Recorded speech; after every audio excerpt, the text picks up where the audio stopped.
Estamos de volta com o Band Cidade Entrevista deste sábado, que hoje recebe a superintendente da Zona Franca de Manaus, Rebeca Garcia. Rebeca, no bloco anterior você encerrou falando da possibilidade da Zona Franca de Manaus exportar produtos, mas hoje a exportação ela já ocorre. O problema é que é muito tímida, é isso? É muito tímida, assim. O que nós temos a oferecer hoje ainda não é competitivo. Nós precisamos ser mais agressivos, nós precisamos ser mais ousados e competitivos, né? O momento que nós vivemos com a questão cambial, que por um lado é ruim, mas que para exportação é excelente, nos torna competitivo. Hoje, com o dólar do jeito que está, eu produzo mais barato em relação aos outros países.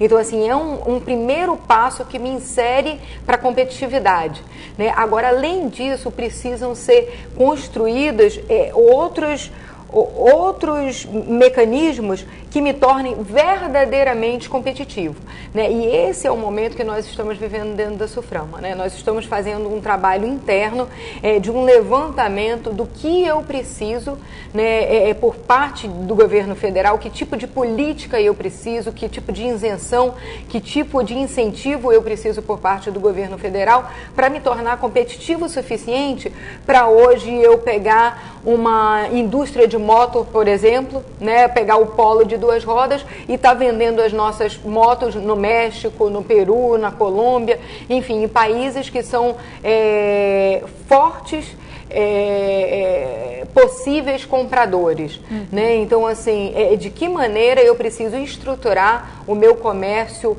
bilateral, né, para que isso se torne possível. Então, nós estamos vivendo nesse momento dentro da Suframa essa etapa, né, de fazer esse levantamento. É mais um exemplo de como a crise cria novas oportunidades, né? Certamente aí mais uma nova oportunidade surgindo, motivada aí por um momento econômico delicado que faz os setores todos da economia parar e avaliar o que pode ser feito, né?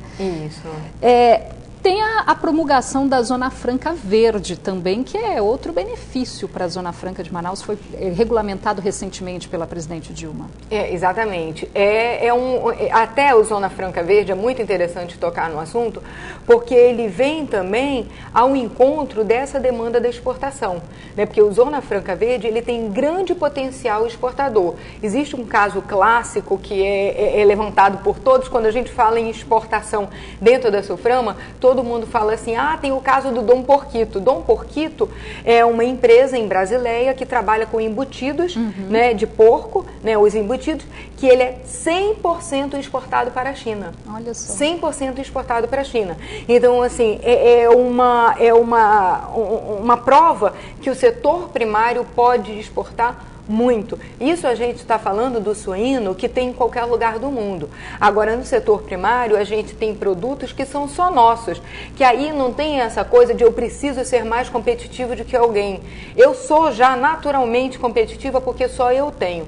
Por exemplo, os nossos peixes, né? Hoje você sabe que você vê no mundo inteiro sendo vendido o couro do pirarucu.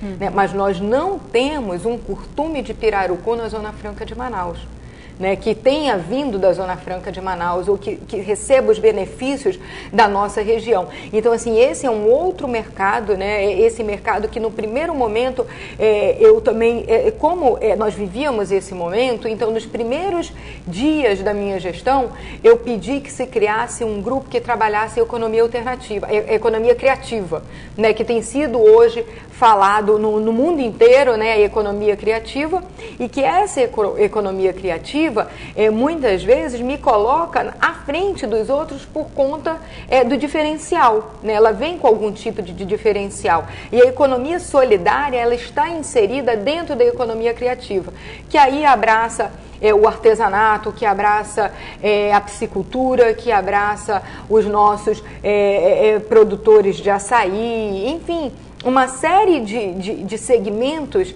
do setor primário que podem ser tratados como indústria verdadeiramente, se tiverem esses incentivos, e agora terão, por conta do Zona Franca Verde, né, que é a isenção do IPI, desde que sejam produzidos, primeiro, desde que sejam de origem legal. Né? É importante a gente sempre lembrar, e sejam produzidos nas nossas áreas de livre comércio. Tá certo.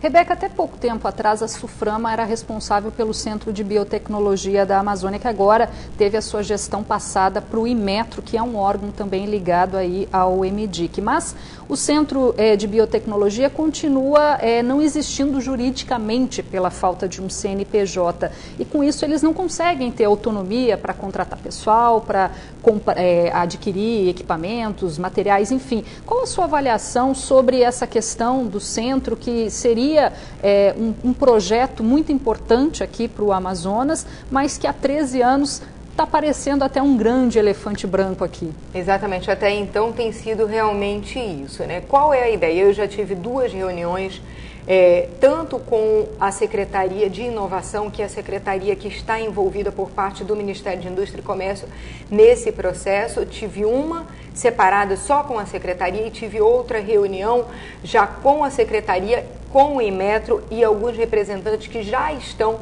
dentro do CBA para entender qual o processo que estava vivendo o CBA, né? Como você colocou aí, é algo que tem sido discutido há 13 anos, então é algo que eu peguei já acontecendo, um processo acontecendo. Por que se entendeu que o Inmetro seria o órgão competente? Exatamente, porque dentro da estrutura do Ministério de Indústria e Comércio, do qual, assim como a Suframa, o Inmetro também faz parte, ele é o que teria mais competência de gerir laboratório, gerir essa estrutura que o CBA possui, né? Então, o que se entendeu? É que a melhor maneira seria constituir uma parceria, né, encabeçada pelo Inmetro, mas de que a Suframa ainda faz parte também, formada e administrada por um conselho, composto pelo Inmetro, Suframa e um representante do Ministério. Certo. Dessa forma, esse primeiro passo da constituição do conselho já foi feito, né? Então, assim, está andando. E eu fiz a pergunta que você fez e que é a pergunta de todos os amazonenses que já tomaram ciência dessa situação. Por que até hoje não se definiu a personalidade jurídica do CBA? O que me falaram? O que me explicaram? Que para constituir a personalidade jurídica seria necessário, neste momento, eu não digo anteriormente, mas neste momento, se constituir um plano de trabalho. Porque você só diz o que você vai ser se você souber o que você quer fazer com aquilo, né? Então, nesse momento, também está sendo constituído a questão do plano de trabalho do CBA. Né? Qual é a preocupação? Que num primeiro momento, o que me foi colocado, havia uma corrente que defendia que o CBA deveria trabalhar para a pesquisa, pura e simplesmente, e há um outro grupo que defende que o CBA nasceu com a missão e deve continuar tendo a missão de fazer essa pesquisa, mas para atender a indústria, que é o que eu concordo também. Porque, assim, pesquisa pura e simplesmente, nós temos no INPA, nós temos na UFAM, nós temos, assim, em outros lugares que já fazem isso com muita competência. Né? A finalidade do CBA é atender uma demanda da indústria, né? O que a indústria precisa ser pesquisado hoje, precisa ser estudado hoje, para que ela avance um passo. E nós possamos, um aliado assim, para a indústria brasileira ser competitiva. Exatamente, e para a nossa questão do PID, que também é algo que eu tenho discutido lá, que nós precisamos definir PID, o que é o P, o que é o D, o que eu tenho dado de resposta para a sociedade com esse PID, que é a pesquisa e o desenvolvimento, né? Porque a função é desenvolver a região, né? Em que momento eu estou vendo a região ser desenvolvida? Em que momento eu estou vendo essas pesquisas se transformarem em algo concreto para consolidar o nosso polo industrial, né? Então é isso que nós, Suframa, quando eu falo nós, é a Suframa, né? Isso é que nós queremos, né? Ter tanto na área de P&D quanto na área do CBA organismos, instituição e mecanismo que possam fortalecer a pesquisa e desenvolvimento e fortalecimento na ponta da indústria manauara. Tá certo, Rebeca. Nosso tempo acabou, mas eu gostaria que você encerrasse aí desejando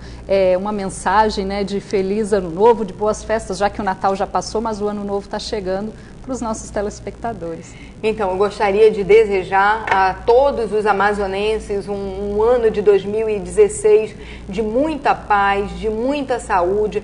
Nós sabemos que o ano de 2015 não foi fácil, mas foi um ano que nós fomos obrigados a sair da mesmice, de pensar, de ter criatividade, e vamos apostar que o ano de 2016 vai ser um ano de desafios, mas um ano de muita vitória. Tá certo. Muito obrigada, Rebeca. Desejo todo sucesso para você à frente da Superintendência da Zona Franca de Manaus. Um feliz ano novo para você também. Obrigada, para todos nós. Para todos nós. Para você aí de casa, um ótimo domingo, e a gente volta a se encontrar na segunda, no Band Cidade, a partir de 10 para 6 da noite. Até lá.